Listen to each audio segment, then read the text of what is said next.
Hey guys, welcome back to part number 4 of my 737-800 build. So this week we're going to do the engines. We're going to take a break from doing the painting work. We can get those two little engines done and painted up and weathered, and yeah, we should be good to go. So let's go ahead and get started.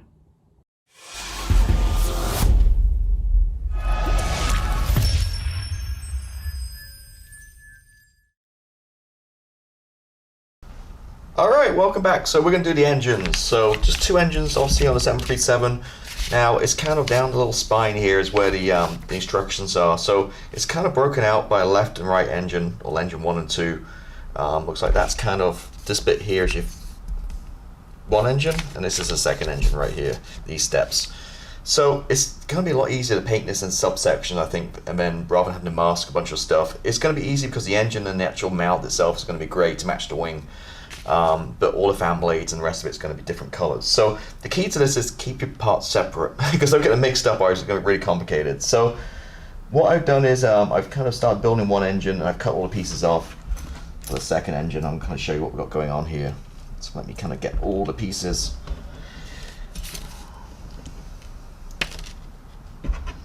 Okay, I've cleaned these up a little bit too. So we got the outer ring, we've got these couple of bits we're going to need right now. You got the outer part, you got the fan blade, and you got this guy. That's the main kind of parts we've got going on. So I messed up on the other engine, but I managed to salvage it. But before you glue these two pieces together, you got to make sure you put this guy in the middle first. So what I'm going to do is I'm going to get my glue.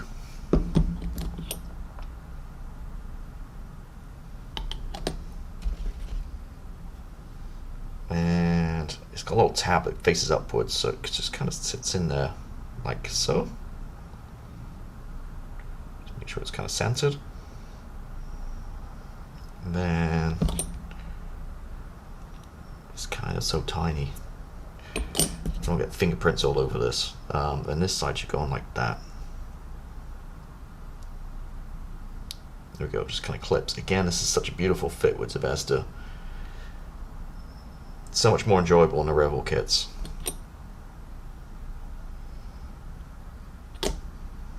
And I'm sorry I don't know the parts for a jet engine, but whatever this guy is, so that top bit's going to be grey. This is all going to be like your burnt metals, like your hot stained metal kind of colours. So we're going to paint that separately. So I'm going to put that one to the side, like I've done with the other piece here. So I got the other left and right engines here. So they're going to be painted a certain colour. We want to paint the, this part goes on the front of the engine, but the fan blade goes behind it. Again, let me just keep it separate so I don't get all mixed up. So the fan blade's going to sit behind this guy.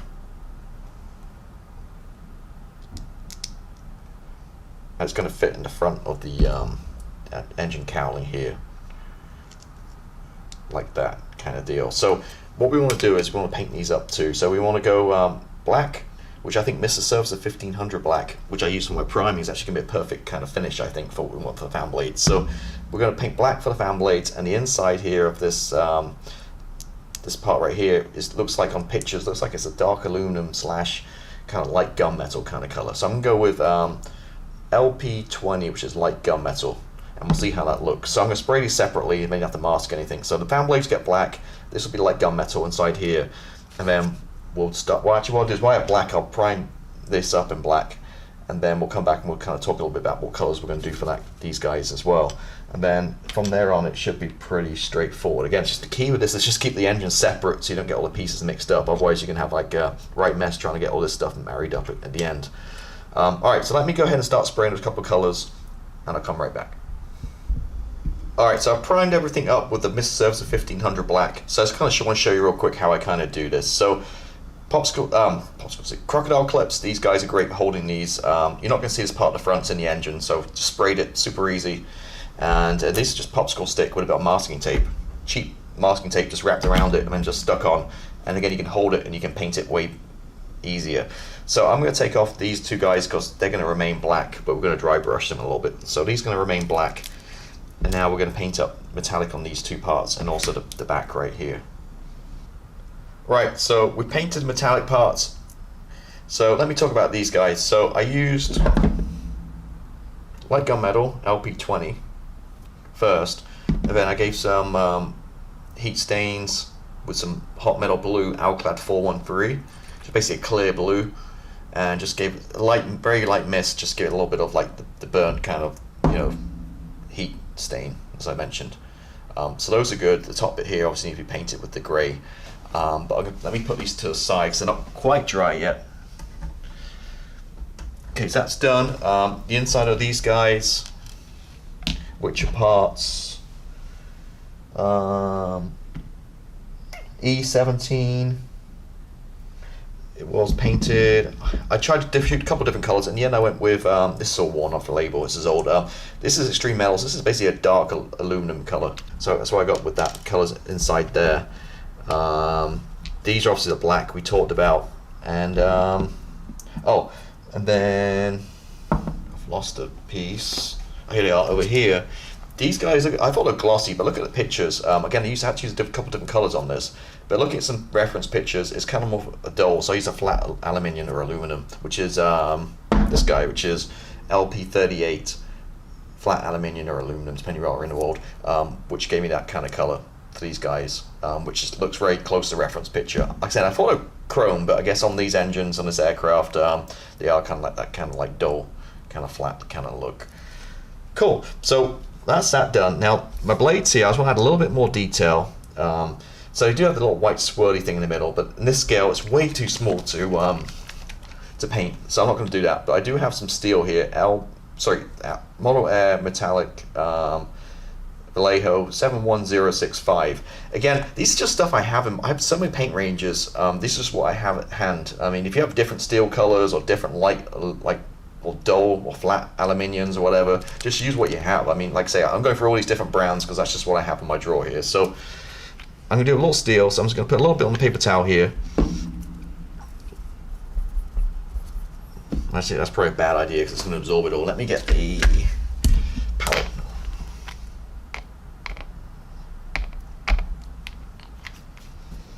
There we go. And then get a nice coat of my brush. And then basically you want to get almost all of it off. Just basic dry brushing. Then very lightly, see, I'm just going around and picking out the fan blades. Again, this is 1144 scale, so it's going to be really hard for you guys to see, but hopefully you get the idea of what I'm kind of doing. I don't want to go too crazy. So that one's done. Again, just very lightly, hardly pressing. Just going to pick out those fan blades in the light.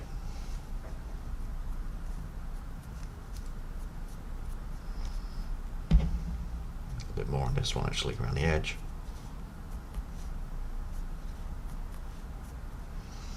And there we go. Again, it's you're not going to see this because it's so super tiny. Let me zoom in and see what we can do here. It's just really just a little bit just to pick it out in the light. Can you see that in the light? Just makes it a little bit more detail. Very fine.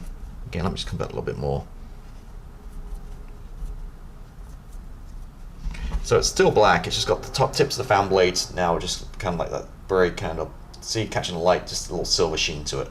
So that's just a little dry brushing, simple as that. I'm just using this flat brush. I got this from Michael's and it was like $2. It's actually a really good brush. It's,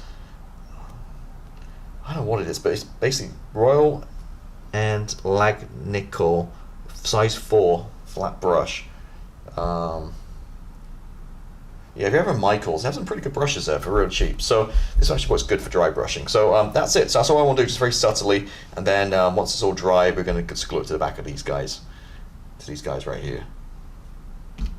Right, so I should listen to my own advice, and I got the pieces mixed up. So I glued the back piece in, but the way I fooled around for like 10-15 minutes. The way I figured out which back goes which front of engine basically is to just place it on the wing, and this bit's going to be obviously this bit is obviously going to be flat with the ground. So if it's on the angle like that, I knew it was the wrong one. So I kind of fooled around a little bit and figured it out. So I got the right piece attached, to the right thing.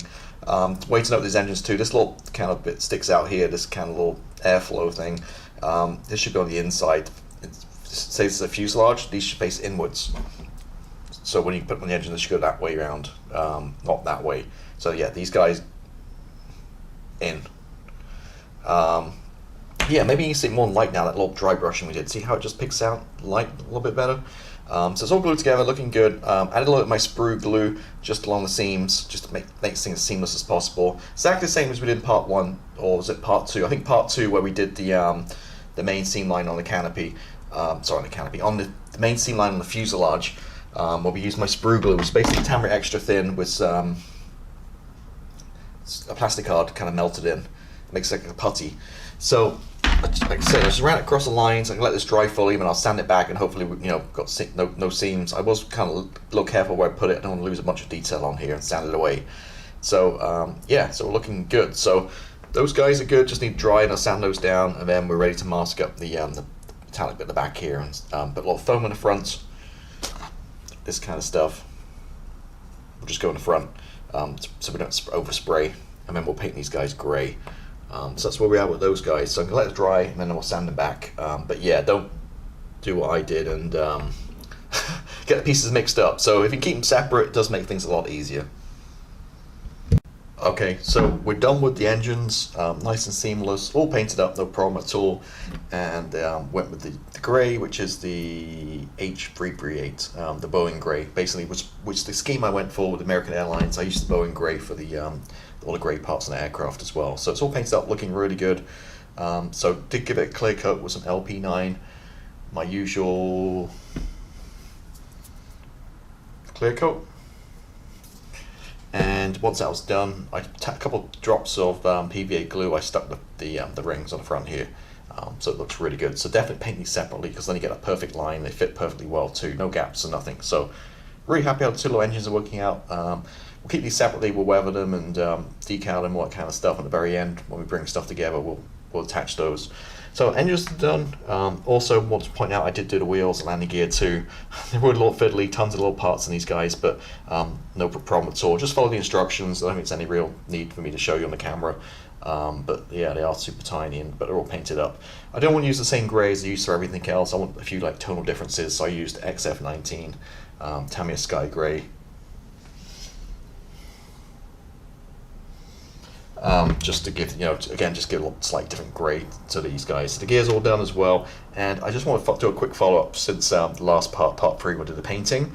I did the polished aluminum color, but then after looking at it, it seemed a little too kind of plain or a little bit too shiny. So what I did was I came back and with some dark aluminium or dark aluminum, extreme metals, and just a very, very tiny little bit, very low air pressure, just misted a little bit on, like streaked it. And if you can see carefully on the camera, you can see there's some tonal differences on it, and it looks really good now. So I'm glad I did that. Just made it, weathered it up a little bit.